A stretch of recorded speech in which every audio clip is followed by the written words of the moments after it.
find out a single event in the life of Prophet Muhammad prior to his claim where he was even blamed for telling a lie. So the Holy Quran says, what has gone wrong with you?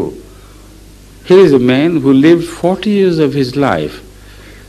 When he passed through the age of youth, where man becomes far more passionate than after the age of 40, and when man becomes more given more to the material pleasures, this man remains straight and honest and true, so that you used to refer to him as the truest person in Arabia. What happened to him suddenly? That he started speaking lies against God. So his experiences must have been true.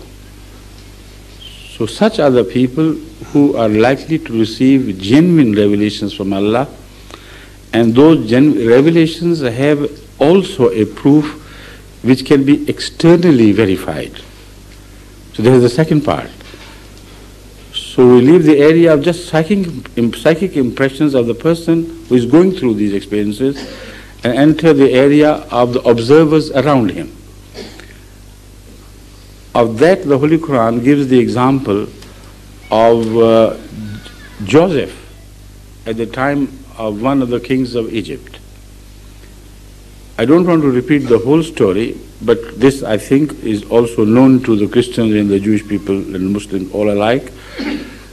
The fact I want to point out is that Joseph is described by the Quran to have been true right throughout his life, from his early childhood to the age when he was imprisoned. And the king of the time saw a dream which was dispelled as psychic ravings by his knowledgeable courtiers. But when this news reached Joseph, he said, no, it has a definite message. The dream was about some events which were to take place in future, which were to affect the life of not only Egypt, but also of the countries around. The dream was about 7 good years of exceptionally bumper crops. I mean, when read by Joseph, this was the interpretation of the dream. He interpreted it as there would be 7 good years and the country would experience bumper crops much more than they need. You should save the maximum out of that, because these 7 years would be followed by 7 lean years, when practically there would be no rainfall and the country would run dry. And if you have not saved enough food for those 7 years, which are to follow the first ones, then the entire country would suffer from hunger and may starve to death. Save what you can from the first period of 7 years, and that would last you till the 7 years which follow, the end of the 7 years which follow, and then would be the year when again God will have mercy and there will be enough rains, etc., etc. This dream was interpreted by a prophet of God, no doubt, but was not seen by him. It was seen by a king who was a good-hearted person. And it related to his area and his people. Now, it could not have been described as an expression of the king, because the way he saw it was rather impossible for people to understand. He could not have invented things the way he saw them. But apart from that, this dream related to external experiences which were to be shared not only by the people of Egypt but the people around Egypt as well.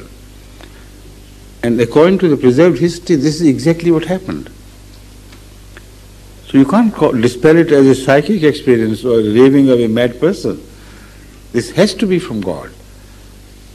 So in the end, I conclude that these experiences are as a result of a mechanism which humans share, all of them.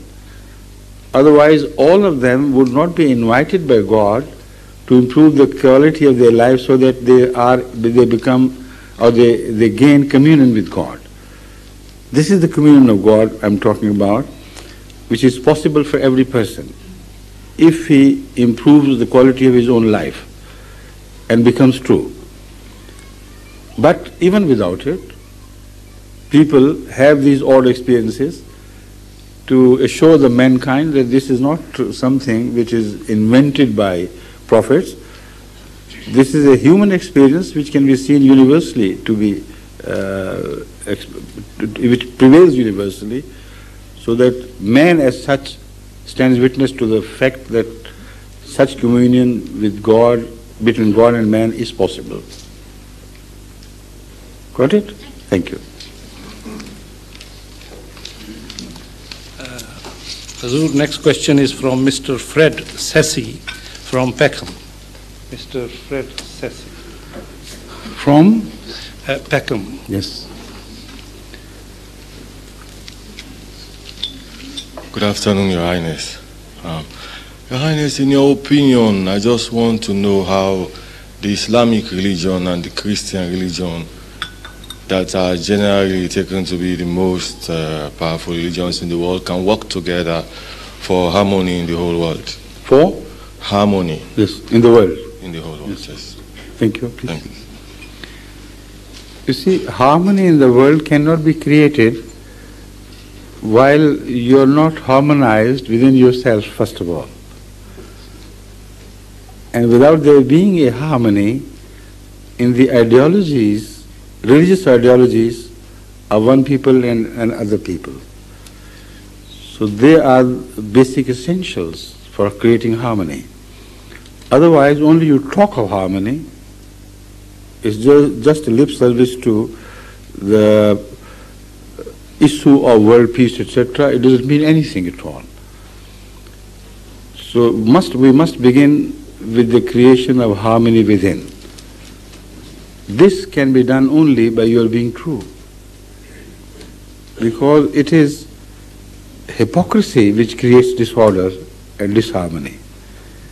If you hold different views and act differently, then you are certainly not harmonized within.